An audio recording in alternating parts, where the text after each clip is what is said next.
Ayan guys, nandito ulit tayo sa may Wawa sa Montalban, Rizal. Ngayon naman, ang plano ko ay pupunta tayo doon sa Espadang Bato. Solo lang ulit.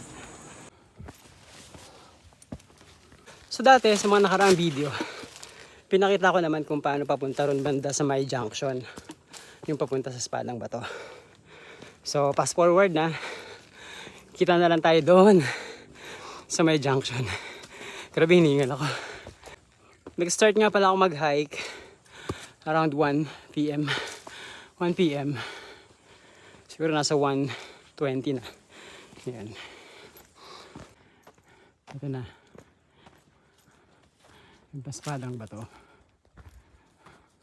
Kaya parang tabi yung signage. Ayan. Papasok dyan. Tatanong ko na lang kung pwedeng pumasok. Pag pinayagan tayo, di goods. Pag hindi, balik na tayo. Ayun guys, nakakatuwa. Pinayagan tayo, pinapasok tayo.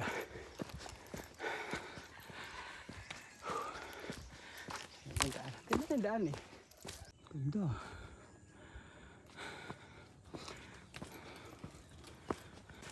Ang nakausap ko, sila nanay, yung may-ari ng tindahan doon sa bungad. Sakto naman, wala daw bantay ngayon.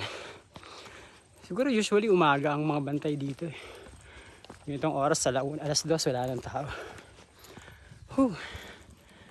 Ayan. Saka hindi ko alam yung daan ha. Ngayon pa lang ako pupunta rito. Nanguhula lang ako ng daan. Pero may trail naman, established naman eh. Yeah.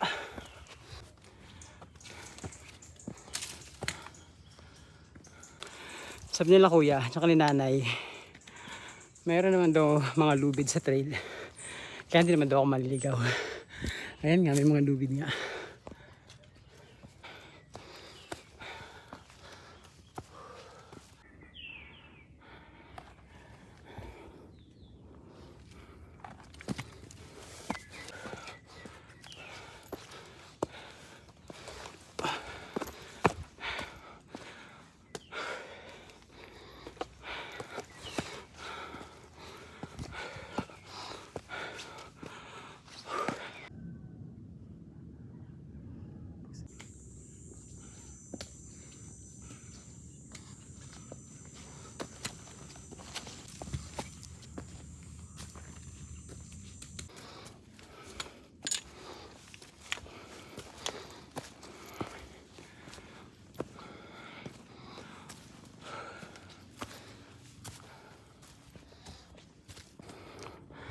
Siguro malapit na tayo. May mga rock formation na rito eh.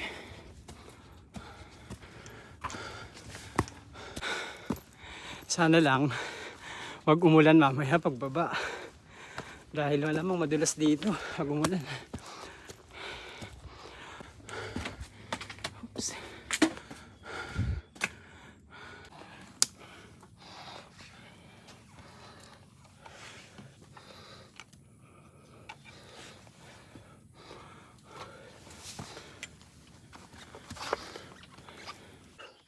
Pahinga muna tayo. Grabe, nakapagod. Grabe, antirik na. Tingin ko nandito na ako sa Espadang Bato. Kaya lang, hindi ko alam kung saan dito. Kasi ang daming daan eh. May isa, dalawa, tatlo. May akyatan pa doon. Pero siguro, iwan ko na yung bag. Tapos, puntahan ko isa-isa. Hanapin ko lang yung pinaka-Espadang Bato kung nasa.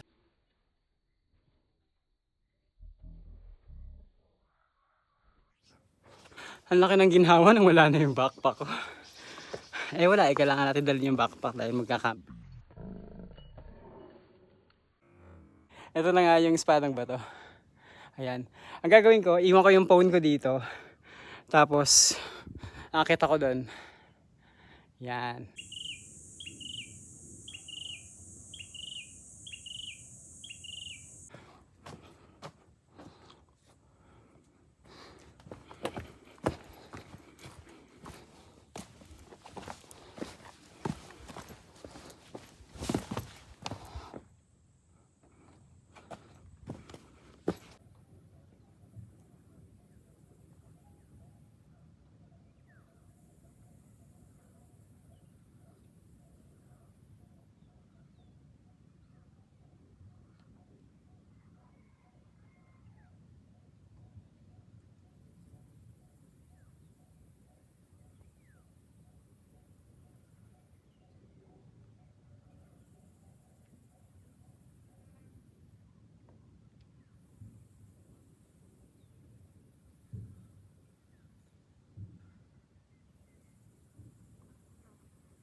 Okay, akit tayo.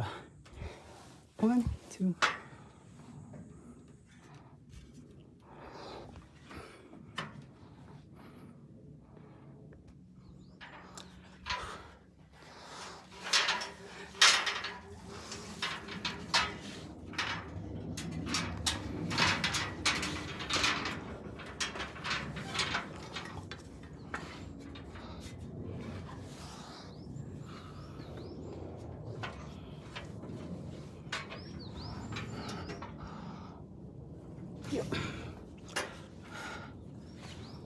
Ingat.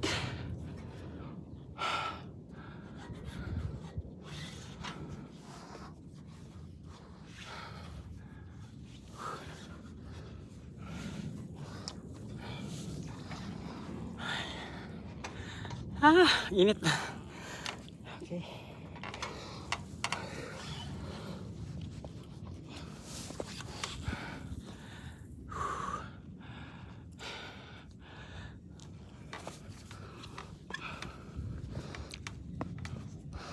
Gagawin yung patay.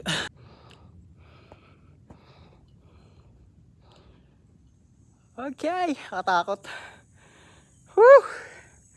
Pantanggal ka ba?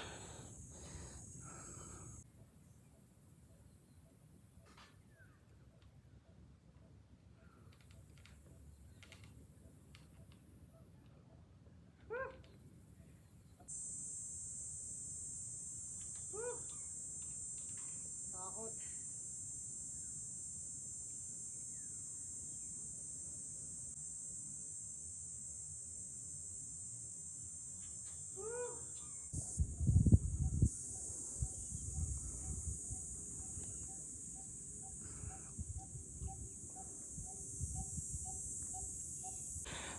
So ayun guys, dito na magtatapos yung vlog natin.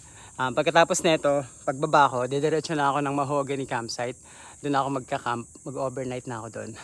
Tapos kakat ko na yung video dito. Siguro sa mga gustong mag-solo, ano bang masasuggest natin? Hindi ko masasuggest na mag-solo kayo kasi syempre, hindi natin alam baka may mangyari sa inyo sa daan. Walang nakakaalam kung ano mangyayari sa inyo. Pero kung gusto nyo pa rin, mag-solo kayo, doble ingat na lang. Umalis ako, nag-start ako umakyat 1:00 ng hapon. So ngayon parang 2:00 pasado na yata ngayon. So nag-video pa tayo. Ay, pwede naman, possible naman na maakyat yung Espadang Bato ng walang tour guide at saka ng solo. Ayan. Pero di ko nire-recommend ulitin, sa mga hindi pa nakasubscribe, mag-subscribe na kayo at panoorin niyo iba pang mga video. Salamat!